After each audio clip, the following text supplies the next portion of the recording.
Morning, guys. We'll get started here in a second.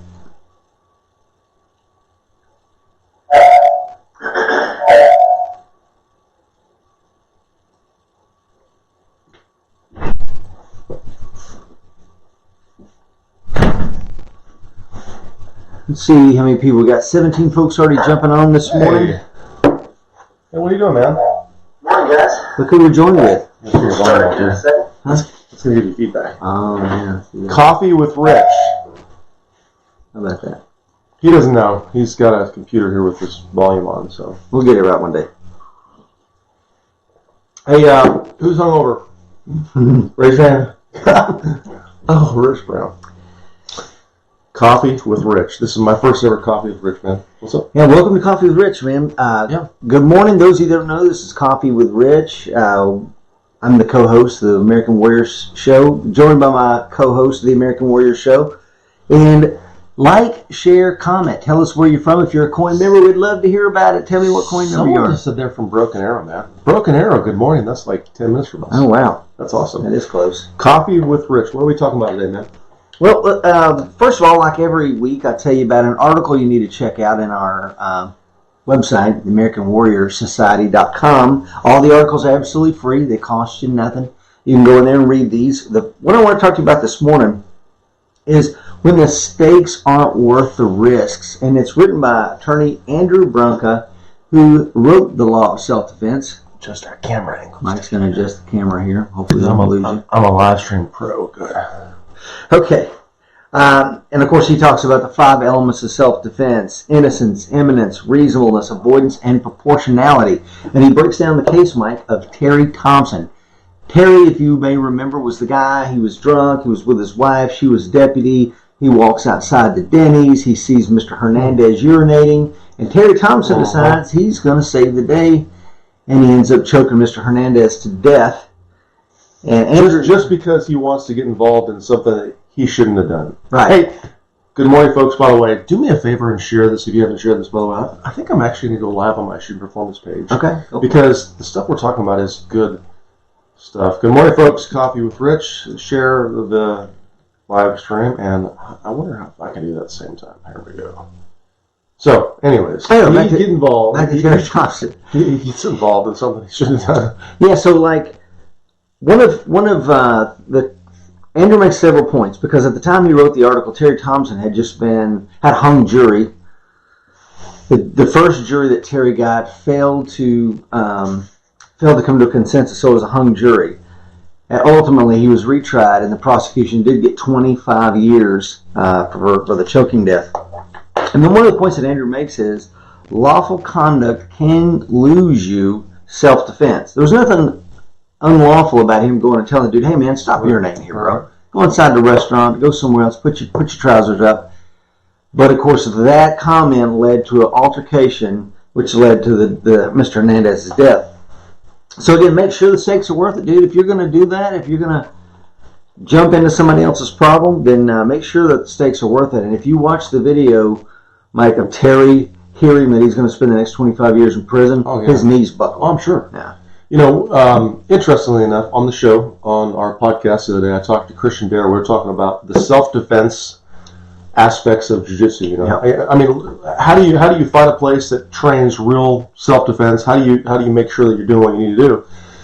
And he talks about that. He talks about the fact that you know, in a situation where you're going to be involved in a fight, you never know what's going on in the fight. And here's the bottom line: is irregardless of whether or not you may be in a fight with a guy with a knife or a gun or whatever else, you also have to understand that if you're in a fight and you win that fight and something really, really bad happens, maybe you just get that one punch, you know, you throw that punch and boom, it lands and everything's great, you won the fight, this guy gets some sort of cranial bleed and dies, guess what? You're liable. It's your deal. So, you know, we talk about self-defense all the time. We talk about teaching people how to defend themselves, but man, if you're getting in fights, you are.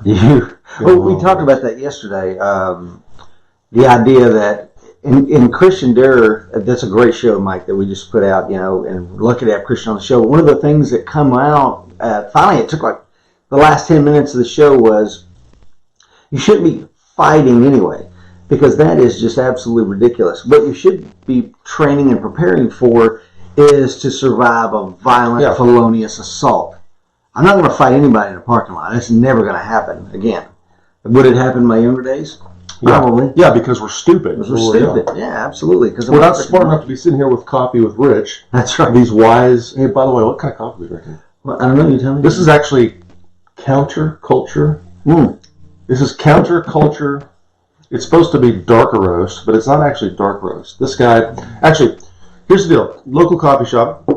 I had a long conversation with this guy the other day. I'm like, hey man, tell me about your different roasts and how you like your coffee. This guy looks at coffee like he looks at wine. He's like, when I drink coffee, it's like drinking wine. So he typically drinks it black, or actually we're going to the coffee shop this morning, by the way. He makes a flat white. He's like, I don't like a lot of stuff in it. And the darker roast you drink, or the darker it is, the more likely you are, to have, or the more likely you like to like dark roast.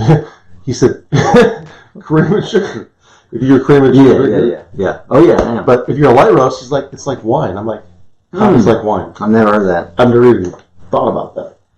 Hey guys, like and share this. We got some more stuff to cover here. I want to go back to Terry Thompson because one of the things Mike was just saying reminded me. Don't be surprised by predictable events. Like Mike was saying, like you hit somebody one time, the dude goes down, he gets a cranial bleed, and he dies. Well, why should you be surprised at that? He fell from 6 feet and hit his head on the pavement. I mean, it's going to happen. And you own it. That's the problem. By the way, we are live on the American Warrior Center page and my page on Shooting Performances. Morning, folks. This is Coffee with Rich, folks. Hey, how are you? Coffee with Rich.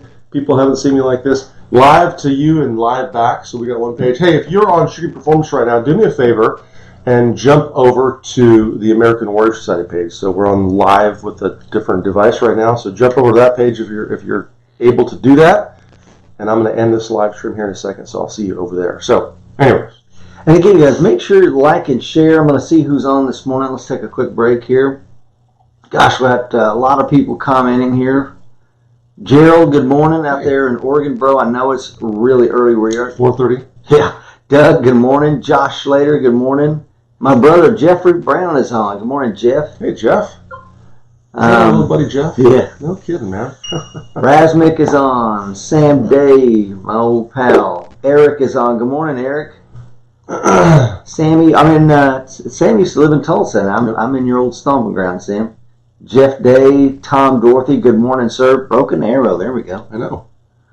Let's see, who else is here? Everybody. Yeah, a lot of people. Brian, Eric, Elke, Kevin. Wow, okay, 22 folks on. Jacko is here from South Africa. Let's keep talking about Terry Thompson for just a minute, because this is an interesting case study. Disproportionate force can lose you self-defense. We go from, and this also leads into the next thing.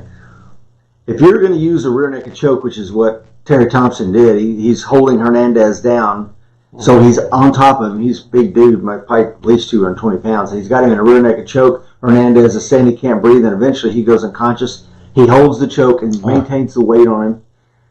There's nothing surprising about killing somebody like that, right?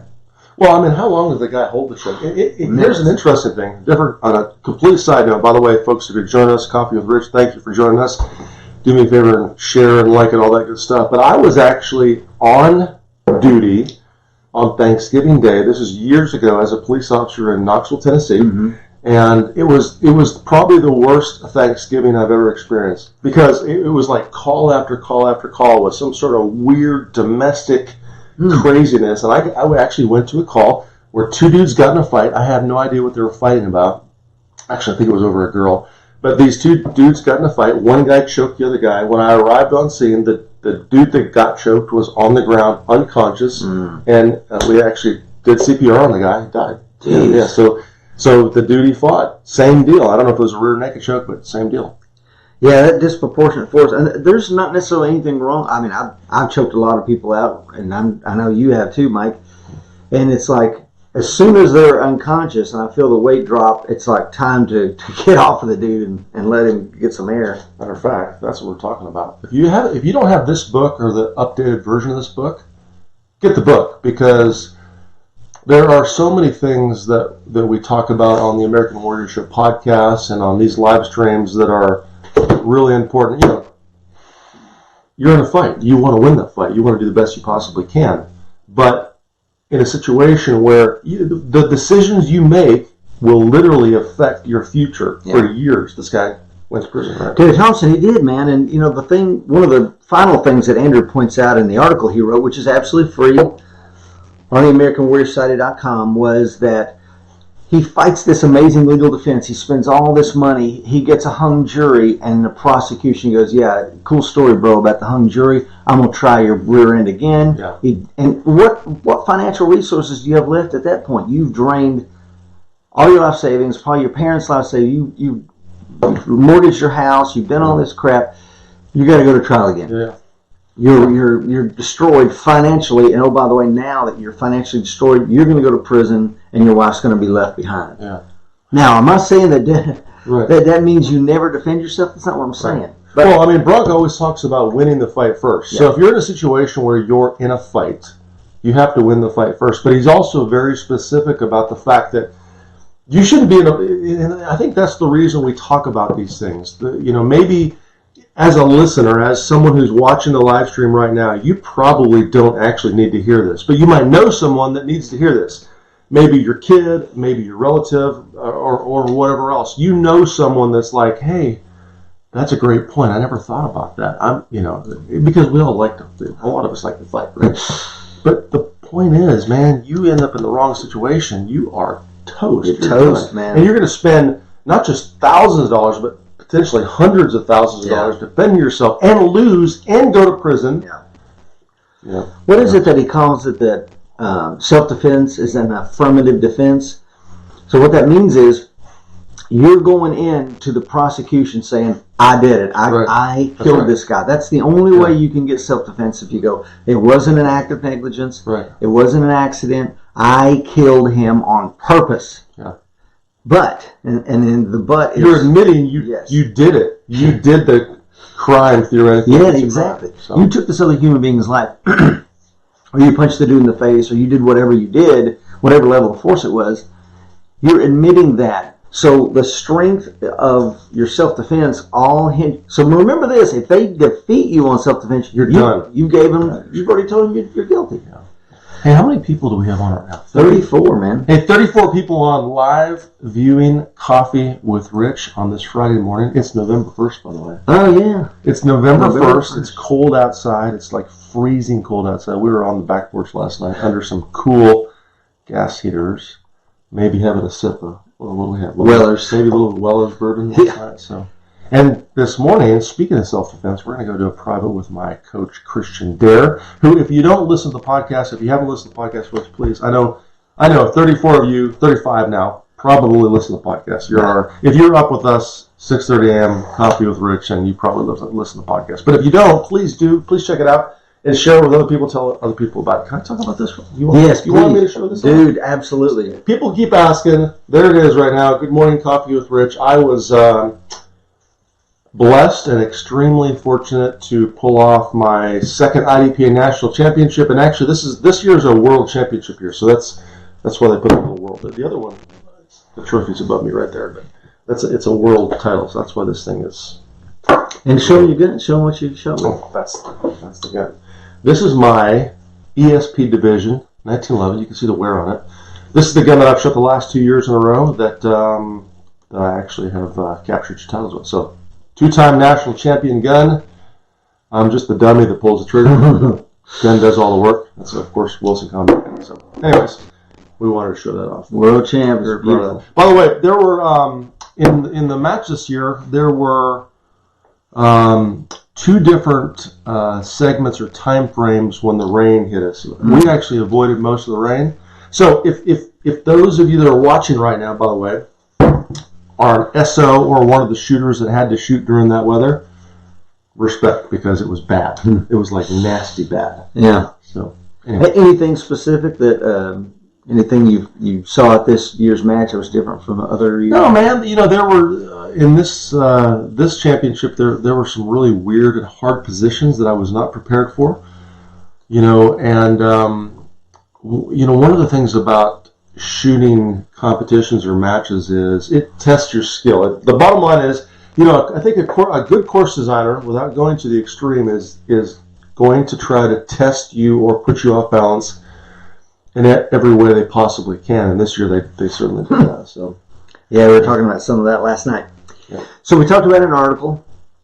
One of the other things we do every week with Coffee with Rich, we talk about a podcast. Now, Mike just talked about the one we did with Christian Dare, which was phenomenal. Go back and listen to that. But I also wanted to talk about, since we're talking about using force and violence and poor Terry Thompson, is talk about show number 5 that we did with Rory Miller, and it was entitled Facing Violence, Preparing for the Unexpected. And if you're not familiar with Rory Miller, he wrote some amazing books. He wrote Meditations on Violence, Facing Violence, and Scaling Force. And one of the reasons I like Scaling Force is, as a police officer, we know the use of force continuum and what actions we can do to go up that use force continuum. If we have to go all the way to deadly force, we can.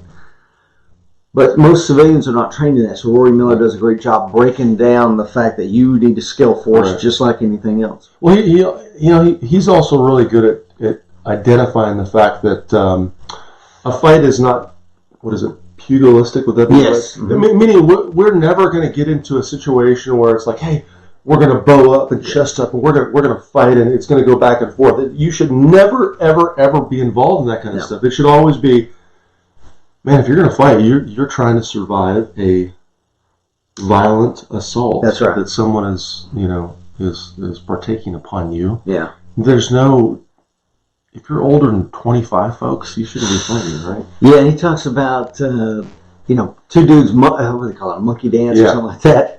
Because if you look at it on YouTube, some of these videos of guys about to fight, they're bumping chests, they got it looks like primates, because that's what it is, primate behavior. It's super silly, but so great podcast. Go back into the archives and check that out.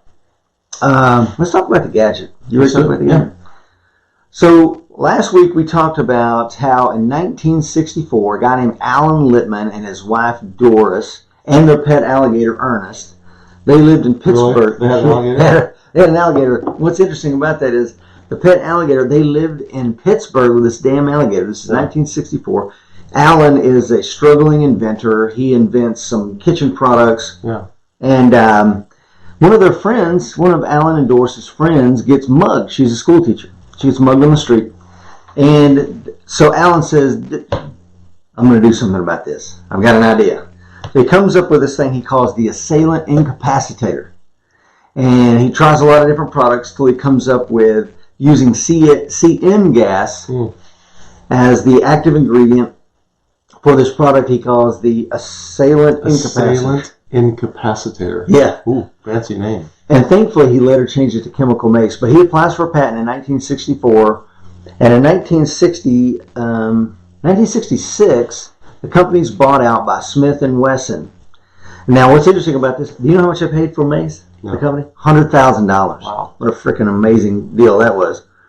Because Smith & Wesson had all the contacts with law enforcement. So they go, hey, we got this new product called chemical mace. This is a saber red, but police officers, you need to check this out. So in 1968, same year, Sheriff. Good morning. Good morning. Say hi. We're live on a couple pages of Smart Folks. Hey, if you haven't shared this, please do us a favor and share this. Yeah, and I'm about to spray Rich live. No, he's not. No, you're not. I get to use this no, you can use it on somebody else, pal. Right. Okay, so what's interesting is Smith & Wesson had all the law enforcement contacts, and I'm sure they may have had something to do with old, what's his name, Jeff Woods, who was chief of police in Chicago. And Jeff called a press conference because he was about to turn his law enforcement officers loose with mace. Now, this, of course, is Fox Labs Mean Green, and we're going to talk about this in a minute because this is this morning's gadget. That's your preferred one, right? Yeah, it is. There's some other really great products, but I really dig this one. So Jeff Woods calls a press conference. He says, I'm about to let my law enforcement officers use this, but before I do, I'm going to show you what it does. And he takes a spray on live camera, and then he talks to the journalist. Now, in fairness, old Jeff takes a spray in the neck and in the shirt so he can still talk. Right. And they go, oh, well, that doesn't seem that bad. Right. Because one of the problems, Mike, they were having is CN was outlawed by the Geneva Convention because CN is toxic. That's right. It will freaking kill you in large amounts. Of course, the active ingredient mace was like 1% CN. So he was just showing it wasn't that bad. Hey folks, on the Shooting Performance page, we are live on the American Warrior Society page. So for those of you that jumped over because you got a notification, please jump back over on the American Warrior Society Facebook page. I will see you there. Folks, we're live on 2 pages. We actually have almost 50 people live. So if those of you that have the ability can share it in some of our groups, please let them know or let people know we are live with Coffee with Rich. Thank you for sharing if you've actually shared it. Here in a second, I'm going to be spraying Rich on live TV. No, Come on, just a little bit. Your members, your Quinn members, want to see a full face spray. Hey, well, you won't see it today, folks. Hey, speaking of that, if you've been sprayed before, if you've been to a police academy or a federal academy or whatever else, and you had to take a full face spray, we'd love to see your comments. Yeah. How many sprays have you done? 3, I think. So I did Knox County Sheriff's Academy. I did Knox County Sword Academy, where we used Freeze plus P. Plus P, and literally it was like squirt guns back in the day when we used to do tactics. I did the Knoxville Police Academy full face spray. I did the Federal Academy full face spray. So I've had at least 4 or 5 full face sprays plus the stuff we've done in training. So it sucks, man. Yeah, man, it is. It sucks. I can tell you that. And Freeze Plus P, the product Mike was talking about, is interesting because it has CS, CN, and pepper spray with a ultraviolet marking dye and a non-flammable accelerant in it. So it's a really good product. Someone, I think Jocko was saying something about you testing it on me. What? Yeah, Jocko, come on, man. Yeah, man. Let's Mike take a full face spray. I love that. I'm gonna give Jocko. I'm gonna give you a heart for that. Oh, someone, I think Cody's on it. Said do a 5-minute BJJ round. Whoever loses gets sprayed. Oh no! Let's do it. I'm all about that. I'm all about that. Now let me ask you this: why do you prefer the Fox stuff? And these are not a sponsor, by the way. This is just something you like. Why do you like Fox versus like Freeze Plus P? Because I've been sprayed with all those things, and Freeze Plus P, in my opinion, was the hottest. It was bad. I mean, it was horrible. Really bad. One of the so these things, Mike brings up an interesting point. So all the products we talked about this morning did not contain, like Freeze Plus P, it's the oleoresin capsicum, which is the active ingredient in Saber Red or Fox Labs or most of the stuff, because CS and CN has really fallen out of favor. So we moved on to this, and you can actually, instead of them being toxic, which they were, these are non-toxic. Oleoresin capsicum products that are used in pepper spray. Saber Red is really cool. It's got a red marking dye in it, which is an issue. Which is the issue. Right. But we talked about it last night, but we haven't necessarily talked about it on air. Because I watched this video, man, probably a year and a half ago, and they chase this kid. It's a dark night. They being the police officers, they chase this guy back into the projects. They end up having to spray him. They take him to the ground, and they put cuffs on him, and he's screaming, and they get him up. And under the street light, this red Saber Red, I swear to God, man, it looks like his face is hamburger meat. It looks like he was a bloody mess. And of course, everybody in the community, in the community that this young man lived in, very urban community, comes out. And they're screaming, "Oh my God!" They beat him up. Look at his face; he's covered in blood. And then the story gets a life of its own, and they start getting overwhelmed quickly. What did Doug just say? Doug just talked about a full face spray. A bunch of people have been sprayed the full face sprays. Doug Lightfoot talks about that. Yeah. So Doug got nailed with Freeze Plus P. Yeah, Freeze Plus P and Saber Red. So Fox Labs, man, one of the reasons why I like it, it's hotter on the Scoville scale than your Saber Red product. This is 3 million Scoville units, which is one of the hottest. Freeze Plus. What is this then? I think that is 1 million. So that's 3 times as strong. Yeah. As this. And it's green, so there's never going to be any confusion with this looking like somebody's got blood coming out of their face, because I think that this could confuse EMS workers potentially. Like, oh my God, where's he cut at? No, he's not cut, bro. I just spray him with pepper spray. It's got a red marking dye in it. So let's just alleviate that problem altogether if we can. That's why I like the green. Now, Fox Labs does make one called 5.3. And 5.3, is 5.3 million Scoville units. So this is 3 million. This is evil. Imagine 5. But isn't when you get up into the 5.3 range, isn't that like the bear sprays? Wouldn't the bear spray be a? That's a good question. I don't know. Yeah. Mark, we just had a good question. Mark is asking about that. First Defense. Have you tried First Defense? I have not tried. I mainly use and carried the Saber Defense stuff. They sent me some stuff as a company a long time ago. We use in our videos. Yeah. I've not used the Fox spray. I've been directly sprayed with Freeze Plus P, and then I think I've actually taken a couple sprays with Saber Red. Those were two of the full face sprays. Probably in the Police Academy and the Federal Academy, I was sprayed with Saber Red and the Freeze Plus P. Actually, the first full face spray that I took, it's kind of a unique story, maybe not that important. So I was working for Knox County, and I was on a team called the Facility Security Team. Back in the day when you were working on the pod, I was working what was called Facility Security. So my entire job at Knox County Sheriff's Office was to sit in the corner of a hallway, and when a corrections officer got on the radio and said, "Hey, I got to fight in 6C, or I got to fight in 2 whatever, the pod they were in," we would literally sprint to that pod and break up the fight and fight inmates or whatever else. And I was with a bunch of the guys that were currently on the SORT team, and they convinced me in my wisdom that I needed to go to my house with them and let them spray me just so I was prepared for it for the SORT Academy. Like, now, Mike, if you let us spray you, you're going to be ready for this when we go to the SORT Academy. So I went, the first full face spray I had, and I probably won't mention the names of the guys that did it because I don't know if they're on Facebook or not. Anyways, full face spray. We went to my house. I stood in my driveway, the house that I used to live at, your dad's house, and they sprayed me, and then we broke out the beer. So evil stuff, man. Let's see what is Alistair saying? Alistair?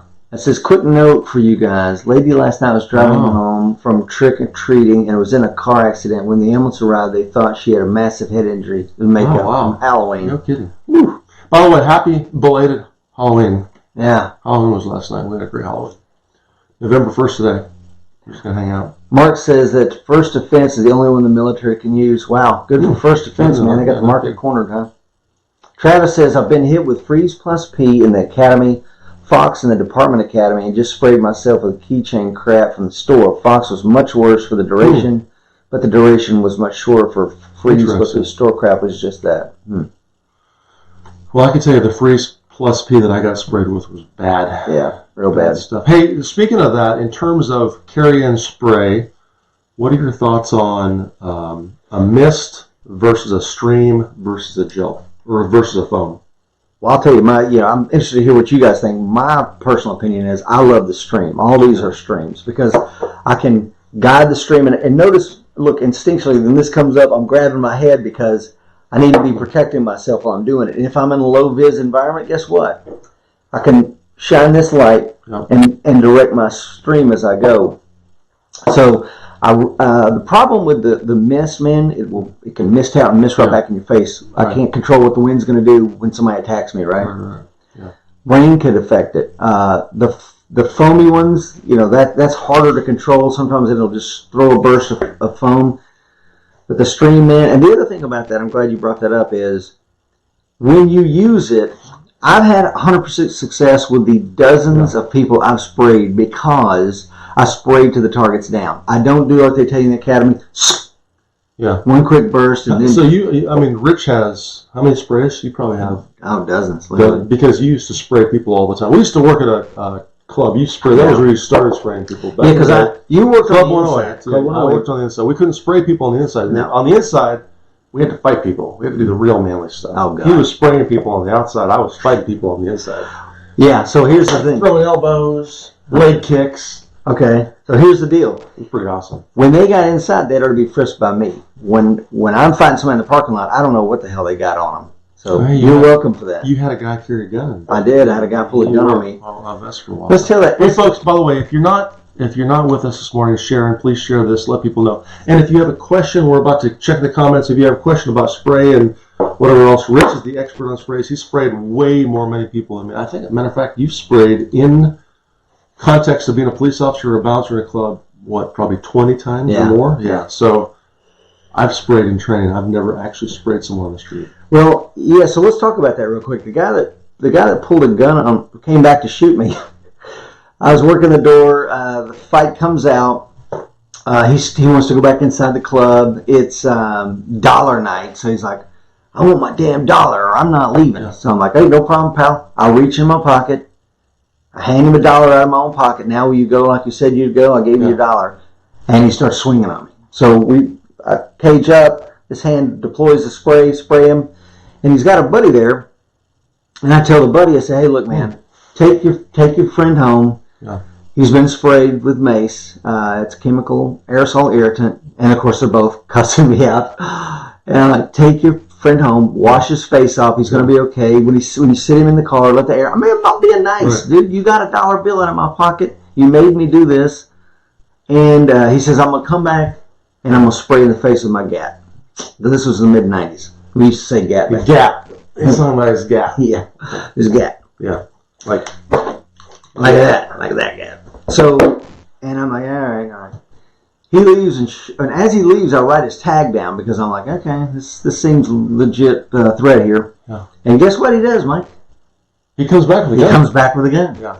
And I'm leaning up against the door, and I'm talking to actually the owner's boyfriend was standing there, Angela Damiano on Club 108. So his car comes rolling in, a little Nissan. It slides through the parking lot gravel. He comes out and jacks around and says, "What's up, N-word?" He called me N-word for some reason. And I went back in the club. We had it was almost like Katie bar the door, you know. We had this big bar that would go across the door. Yep. And I called the police, and long story short, but I mean, Check your comments. I got some good comments. What is trying to hear your thing. What is Jeff? Someone said something about sleepwalking. I want to read that comment. What is that? Jeff Adams, what is that? You guys aren't appreciating how funny this is. You were awake at 1 a.m. Jeff Adams was awake at 1 a.m. wondering why we were live. We're wondering actually why we are live this morning instead of sleeping in, to be honest with you. Josh, funny, Jeff. Yes. Josh says, if you spray someone, what kind of effect does it have on you? It really depends on distance. It depends on distance and also what you're using. If you're using a mist, I can almost guarantee you're going to catch a face full of that mist. If you're using a stream, you may sense it. You may know you sprayed someone. You're going to smell it, but it's typically, unless it's really windy, you're not going to have much effect on you. No, not at all. But the other thing is, these things have an effective range of 4 to 6 feet. And a max effective range, depending on the product, of no more than 20 feet. If you spray someone like the distance we meet its camera, 2 feet, you're probably going to eat a little bit of it. You're going to get some backlash. Yeah. By the way, Fox, if you're on right now, if you own this company, this one's on us, man. This is free sponsorship. We're promoting your product, man. Give us a call. You're welcome. I still want to spray you. Can I spray you? No, you're just not. A little bit of spray. No. Wipe it across your eyes. No. If you would share, and we get 100 live viewers, I'm going to spray Rich. I'm going to get 1 million viewers. They ain't having. If we get 1 million live viewers, I can't spray. I'm not going to spray. All right, what else you got? Like? Let's see here. Alan says, every time deployed in LE, I got some residual effects due to blowback. Found stream or better. Agree to that. Yeah, or stream fans. Does the number of bursts per container change the effectiveness? That's a good question, Rich. No, not necessarily. Right. And if you were on last week, I actually still have the can that I carried as a bouncer and sprayed it empty, and I still use it as a training tool. And another thing you'll notice if you look at the can is the bottom of it is a little dented. It's dented because sometimes your old buddy Rich Brown was spraying and striking. Spraying and striking. If I'm fighting 2 or 3 dudes, I'm not going to win that fight unless I have a force multiplier like this. So as I'm getting surrounded, I'm spraying and striking people in the face or in the clavicles or somewhere in the nose and stuff. So, and sometimes you have to do it because the spray may not take effect immediately, but they're still attacking. Yeah. Hey, speaking of spray, how many of you, just out of curiosity, watching the live stream right now, how many of you actually carry pepper spray, any kind of chemical munitions in your car or on your person? I mean, I guess more specifically, those of you that are not required on duty, like you're in LA, I get it, you probably carry pepper spray, but those of you that just carry it for your self-defense toolbox? How many people carry pepper spray? I'd be curious. That's a great question, man, because I think a lot of us forget that this right here, this is lethal force, man. It's no different than the handgun. So if all I carry is an edged weapon and a handgun, that's all you have. The only tools I have are lethal force tools. Well, you have that and you have this, but once again, that's close contact in a fight. And where's my force option from a punch or a strike to the handgun? Well, this fits that role really well, I think. Yeah, that's a great tool. David said, "Fight like you're the third monkey on the ramp and Noah's Ark. No rules apply." Yeah, what he means by that is, we had a saying in the Marine Corps was, "Fight like you're the third monkey on the ramp." Yeah, and it's starting to rain. See, Dan wants me to spray you. He says, "Spray." Where's your sense of? He wants me to spray you, brother. Dan, I don't see the problem with that. I'm gonna send Mike to come out and spray you, Dan. You can have all the adventure you want. So many people carry this stuff. I think a lot of people probably do not, and if you're not carrying some sort of chemical munition, you probably should add that. Get on Amazon, search, or get on Fox's website, get some spray. Put some in your car, order a couple, put some in your house. I think that's a great. They make a really cool one for the house. It's a huge canister. It looks like a big fire extinguisher, and it will literally go out 30 feet. You can watch the videos. I mean, it's amazing. Chris says, this is an interesting one. Chris says, "I was trained that if someone kept coming at you after being sprayed, drop the can, take 2 steps back, 1 to the side, then go to your sidearm." But that was years ago. You ever heard that one? Maybe not specific. I mean, obviously, here's the deal. Here's another interesting side note.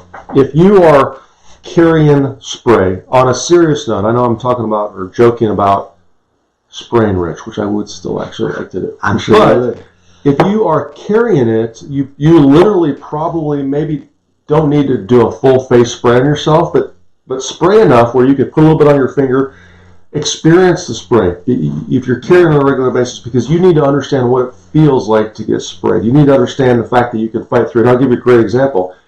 One of my original beat partners, a guy that I worked Knoxville Police Department with, actually got in a situation where he got into a big fight, chased a guy, ended up down completely by himself on railroad tracks. So they were out in the middle of the woods, like in the middle of nowhere, and he's fighting this dude. This dude gets his spray and sprays him. Right. So now he's sprayed and he's blind and fighting with this guy that has sprayed him and is trying to pull his gun out. And they fought over the gun. He actually ended up pulling the gun and killed the guy. Yeah, to kill him.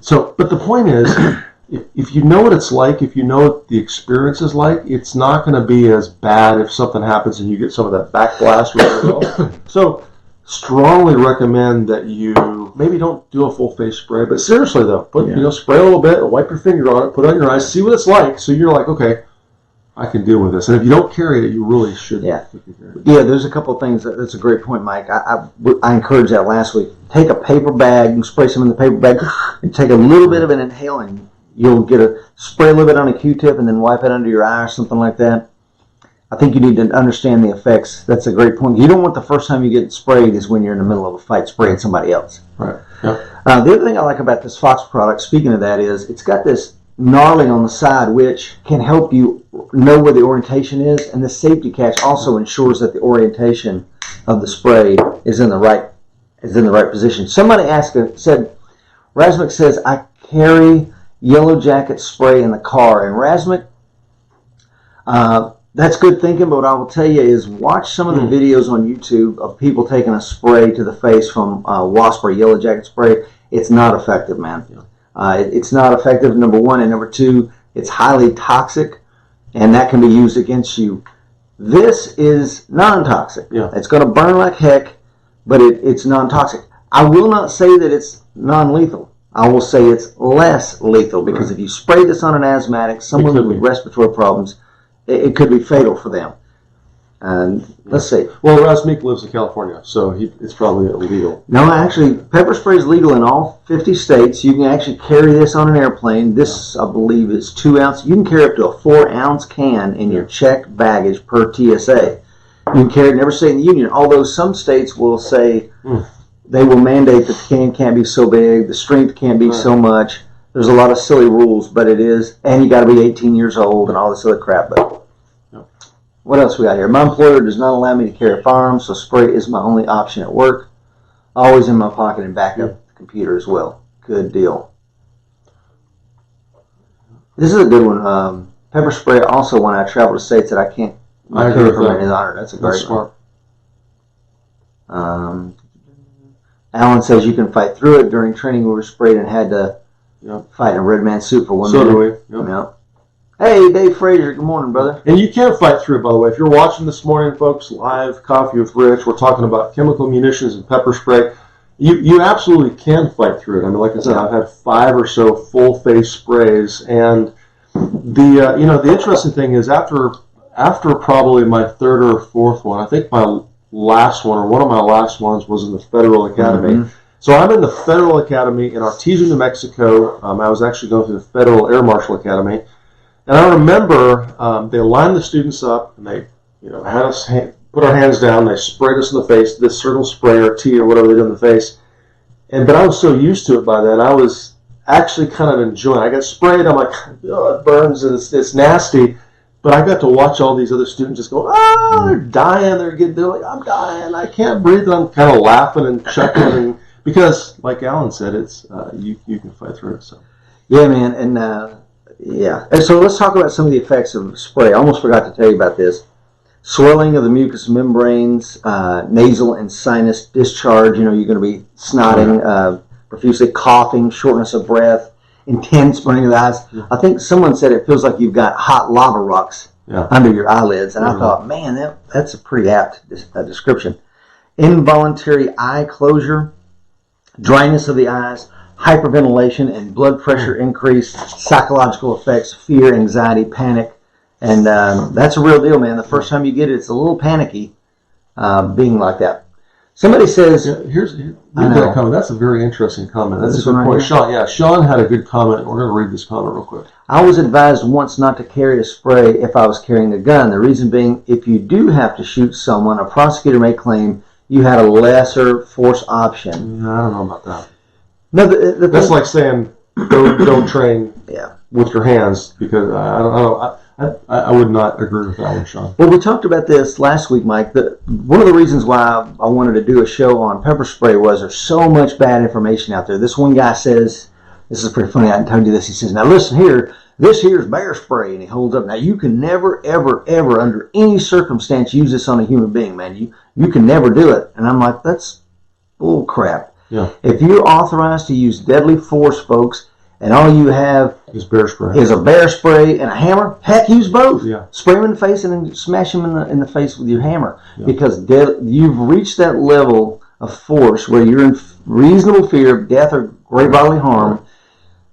You can throw the kitchen sink at them. And I'm going to tell you one quick story. So when I became a police officer, we go to the range, we qualify with a firearm, and I go upstairs, get sworn in by the mayor. I come downstairs, and my lieutenant goes like, I'm not going to let you leave here till you read our department's deadly force policy. So I go into a room, I read the 3 pages, I come out, and he quizzes me one-on-one. And he gives me a scenario. He says, okay there, Rich, let's say you're parked in your cruiser, you're sitting there at a red light, and I step in front of you with a handgun and point it right at you. What do you do? And I'm like, well, I'm going to roll inside. I'm going to grab unholster my firearm. And he's like, wrong. Yeah. You're going to push the accelerator and run this dude over and kill him. Yeah. You got a tool. Yeah. If you're in your vehicle, you're inside your primary weapon system at the time. That's one of the problems with vehicle CQB, which we can talk about on another show. Yeah. So. Let's see what else we got here. A lot of comments. Hey, folks, if you're on and you have a question about pepper spray, Coffee with Rich this morning, talking about just some key details. We talked about some self-defense aspects. We've identified some of Rich's favorite sprays. We talked about Freeze Plus P's, the Saber Red stuff, the stuff made by Fox, which I don't personally have. This is interesting. I'm actually going to buy some of this stuff. And so if you have a question about spray or any kind of chemical munition, please throw it up there and we will address it. And Mike, one of the guys on here asked, is this water-based, is it oily, etc.? It's water-based, isn't it? Well, the thing is, man, oleoresin capsicum is the oil from the placenta of the pepper plant. So it is oily. And that's one of the things with pepper spray. It's hard to get off, man. Because Walt Davis is on. Hi, Walt. Hey, morning, Walt. Because with it being so darn oily, man, it's like oil-based paint. You get it on your hand, you start pouring water. Is it taking it off? No. That's why it's so hard to get this crap off. It is oily. But you bring up another good point, and that is, what is the accelerant vehicle that pushes out the pepper spray? You got to be careful because some of these are aerosol. I'm sorry. Some of these are like alcohol-based, right, and they are flammable. That's right. So I prefer, make sure you check your product and that whatever the accelerant is non-flammable. Yeah. So that's definitely a good. Thaddeus is talking about the difference between mace and pepper spray. So we talked earlier in the video about the three primary ingredients you're going to see in most of these things, but CN, CS, and pepper spray. You want to talk about? Yeah. Mace is the product that Alan Littman invented, and he initially called it the assailant incapacitator, and later changed it to chemical mace, because if you remember from medieval times, a mace was that wooden club that had a chain on it and a ball with spikes, and he was basically saying this is a chemical version of that. Later, when CS and CN fell out of favor, because again, they're potentially toxic products. We know they are, and they were banned from war, and yet we're spraying people in the face with them. So now we use these products that contain OC, which is the key ingredient in pepper spray. Josh asked where you carry your stuff. By the way, folks, if I'm carrying something like this, or I have a smaller canister, I'll have it in my pocket sometimes, oftentimes support side, sometimes, or more often than not, if I'm in a position where I might have to use it, parking lot or wherever else, I'm going to have it in my hand. So I'm actually carrying it in my hand. Yeah. So.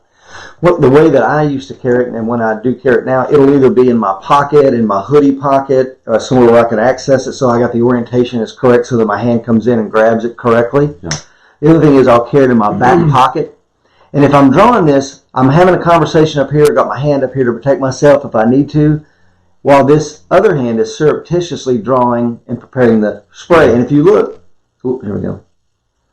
It'll be just like this, down, holding it down by my side like that. You can't even tell that there's spray in it necessarily. Hey, and speaking of that, if whatever you're buying, if you're getting, the Fox or the Saber Red or whatever, get the training canisters too. There's a lot of time, actually, the Saber Red stuff that I got came with, I got a packet of the normal spray, and the little ones I have, they sent 3 or 4 training canisters as well. So if you're not training with this stuff, it's like a firearm. I think a lot of people carry pepper spray, but they don't train with it. They've never actually sprayed it. Have you sprayed your spray? Have you gone outside and tried to hit a target? Do you know if the stream is effective? Is it? What can you hit with it? So train with the stuff. Either buy 2 cans and spray the real stuff outside, not in your house. That's a good opportunity to maybe test it out and see what it smells like, and maybe put some on your face. But like everything else, you gotta train with it. But someone was actually making fun of the fact that you said it might be flammable. So let me tell you another story on the flammable stuff. It's serious, folks. Some federal agents that I know at FLETC were using a training-based spray, right? So I don't remember what brand it was, but anyways, what you call the aerosol, the propellant. Yeah, the accelerant. The accelerant actually was flammable, and they were using one of those like knives, the shock knives.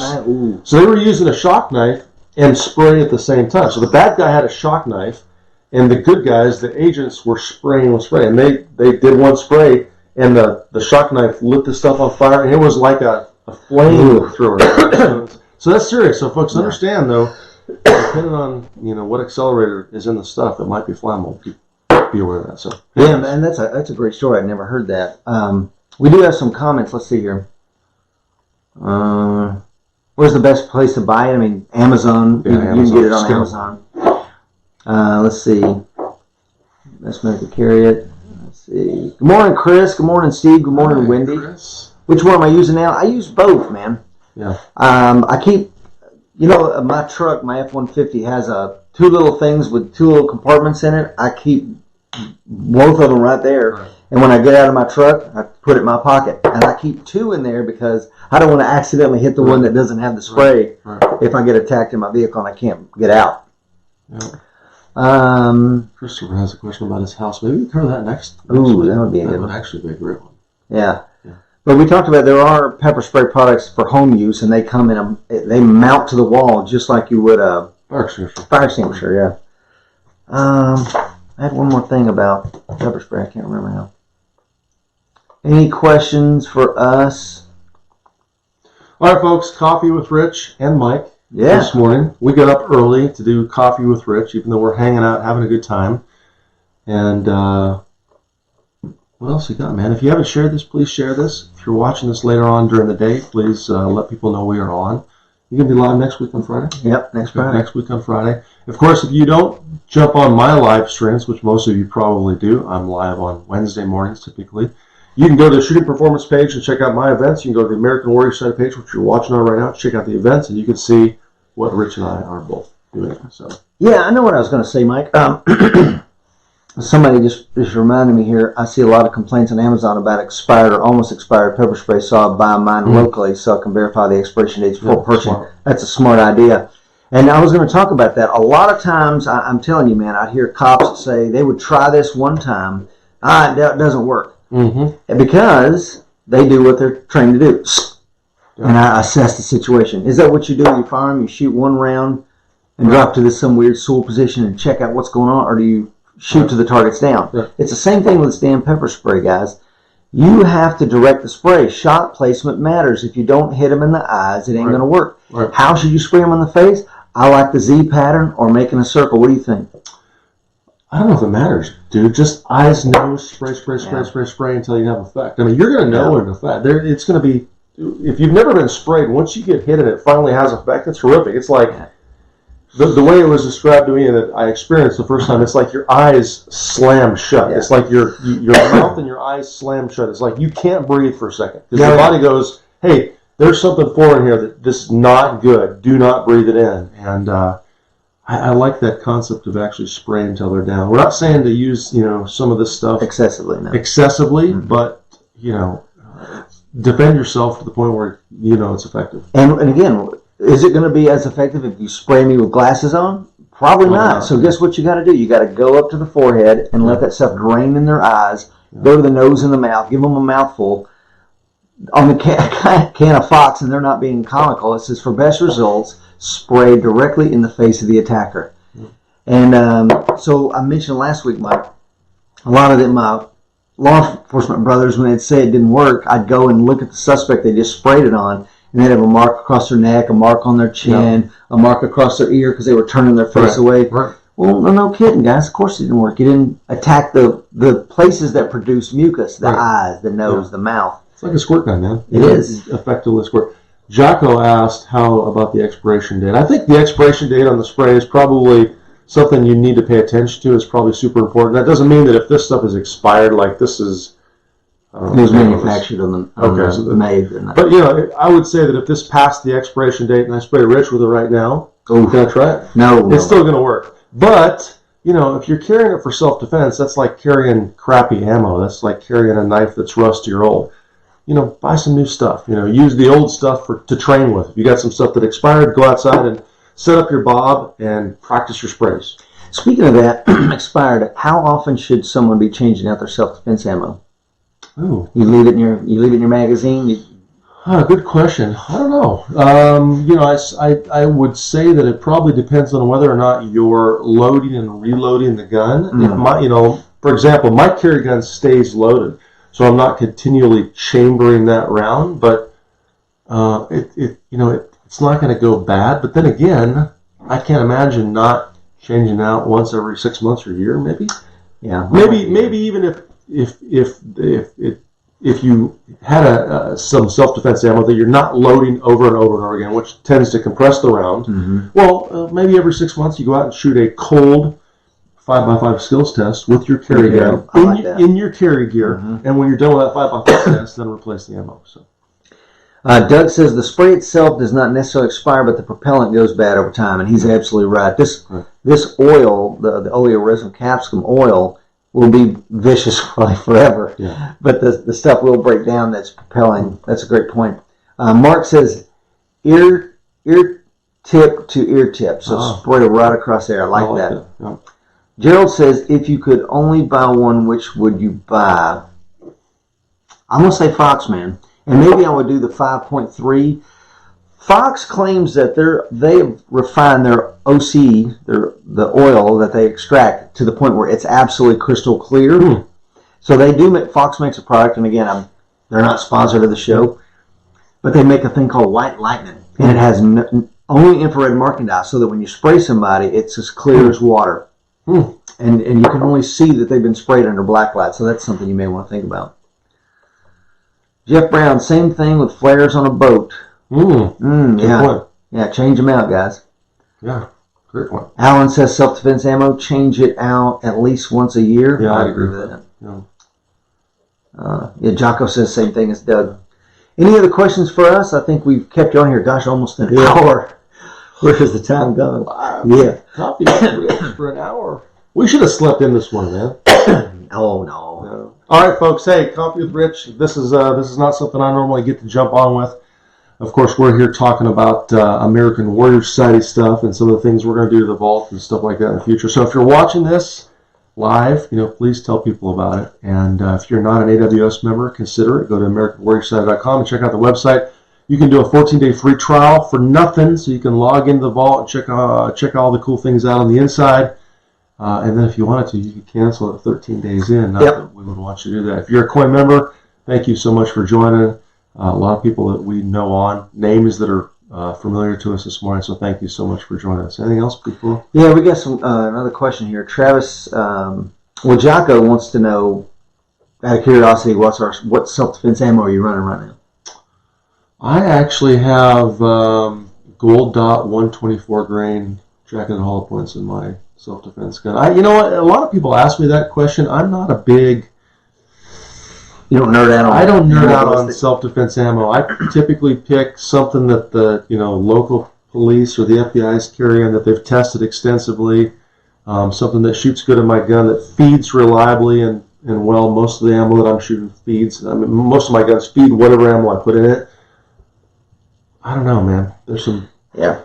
Right now, my carry gun is a Glock 26 with a Glock 19 magazine in it, so I get the smaller barrel length with carrying 16 rounds, 15 in the mag, 1 in the chamber, and I'm running Federal HST. Yep. Federal HST, I really like that ammo. And the other thing that they do is, given that the barrel length is shorter, they sell it, and it's like, this is for micro handguns. Right. This is for subcombat handguns, because I think that's important. Yeah, well, Wilson Combat does the same thing. They make basically, the barrel length is completely different, so the powder needs to be effective. If you've never reloaded, then what you maybe don't understand is the fact that different powders burn at different rates, and you need to have ammo that's effective in the barrel length of the gun you're shooting. If you shoot a PCC or a carbine length, 18-inch barrel, it's totally different than a 4-inch carry gun or a 3-inch carry gun or whatever else. That's absolutely right. So that's something to take into account. Travis says, speaking of less lethal, any experience with saps or blackjacks? I've got into them this year. Been training or several times. Okay, here's the thing. I like them, Travis. They definitely have their place. I never struck anybody with. I was PR24 certified. That's and we'll have it on here as a gadget someday because I still have one. I like them, and I was certified in ASP, and I think you were certified in both too, right? Yep, ASP and PR24. But honestly, weirdly enough, I never ever pulled my ASP. And the same thing. You've sprayed probably 20 plus times. I've never sprayed. I carried spray every single day as a sheriff's deputy. And as a police officer, I never sprayed. I ended up hands-on. I'm not sure why that is, but I ended up in... Well, of course, I didn't spray in the clubs where you got a lot of your sprays because I was inside. We couldn't spray inside the club. So. No, and the other thing is, on the outside, we're on our own. You guys can see each other, and I'm in a parking lot with some dudes maybe walking a woman to her car, and then the angry ex-husband comes up with his buddies, and I can't fight 4 or 5 dudes, man. I can spray 4 or 5 dudes and get her out of there. But let's talk about the impact weapons. One of the reasons why I did not is because of the Rodney King incident, March of 1991. And interesting, we talked about this some time ago. The gentleman that shot it, I think his name was George Holliday. He films this incident. And what a lot of people don't realize is when he takes it to the news media chops out the first 10 seconds. Right. All you see or him getting his ass kicked by the cops. Yep. You don't see him attacking the cops, which led to the ass kicking. Right. The other thing you don't hear about is his two buddies in the car. There were 3 people in the car that night. One of them got his ass kicked. The other 2 dudes were prone out on the ground, Right. and nothing happened to them. They didn't get scratched. We never hear about that either. But so I became a cop in that intense time of, do I ever really want to be caught on camera striking somebody with this baton? It just looks bad. I'm not saying it's not effective, Right. but what do I have to do, Mike, to get somebody to comply when I'm striking them? Well, you gotta cause enough pain or damage to get them to comply. I got to cause enough pain or damage to get them to comply. It's pain compliance. This right here, I spray in the face. It doesn't look that bad. He just sprayed him with some watery stuff. What's the big problem? Right. No permanent damage. No permanent damage. Generally speaking. So. I'm not saying that it's a bad force option, but think about what like Mike Janich always says, what's your work product look like after you have to use it? Right. And in his case, Mike Janich, if you don't know, is a knife guy. So if you have to use this to defend yourself, what is your work product going to look like? You stab somebody to death 40, 50 times. Or you can spray them one time and they fall to the ground. Let's see. No, man, I think that's about it. Pepper spray, the gift that keeps on giving. Yeah. Have a great day. Take something for that cough, Rich. Thank you, lady. I sure will. Simplified, gents. Thanks, Josh. Thanks. All right, folks. Coffee with Rich. Thank you so much for joining us. If you're just jumping on right now on the live stream, please rewind. We talked pretty much extensively about self-defense law. We talked about pepper sprays, different variants, streams, gels, Rich's favorite stuff, how he's used it, why he's used it, what you should do, the fact that some of this stuff is flammable. So there's a lot of good material. So if you're watching this or just jumping on right now or seeing this later on, please start from the beginning, and thanks for joining us. Yeah, and the last thing before we sign off, like I do every single week, check out the training vlog. Mike mentioned it earlier. Yeah. All of our podcasts are free. You can find us. I know most of you all listen to it, but if you're viewing this because somebody shared it with you, man, we have a podcast, The American Warrior Show. You can find it on your iPhone. Just go to the podcast app. It's a little purple one. Click on that. Search American Warrior Show. Subscribe, like, and listen. We also have articles that are free. We talked about one this morning. The training vault is there for you. That's where our premium content is, the paid content. You got to be a coin member to go there. We give you 14 days. It didn't cost you anything. So check out the training vault on the AmericanWarriorSociety.com. That's all I got, Mike. Yeah, me too. All right, folks. Thank you. Have a great day. Bye-bye.